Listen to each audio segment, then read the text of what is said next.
Jumlah kasus infeksi virus corona atau COVID-19 secara kumulatif di dunia masih terus mengalami peningkatan.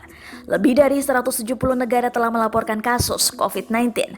Hingga Senin 30 Maret 2020 pagi, data real time yang dikumpulkan oleh Johns Hopkins CSSI menunjukkan angka kasus positif sebanyak 720.117 kasus. Dari jumlah tersebut, 33.925 meninggal dunia dan 1.492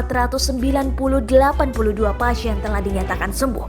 Data tersebut menunjukkan bahwa kasus terbanyak kini tercatat di Amerika Serikat dan Italia. Kedua negara itu memiliki jumlah kasus lebih banyak dari Cina, negara yang pertama kali mengidentifikasi adanya virus corona baru ini di wilayahnya. Sementara, kematian terbanyak terjadi di Italia disusul Spanyol. Kasus di dua negara ini juga melebihi jumlah kematian yang terjadi di Cina. Sementara, jumlah pasien sembuh paling banyak dilaporkan di Cina. Dari 82.122 kasus, 75.582 diantaranya dinyatakan sembuh.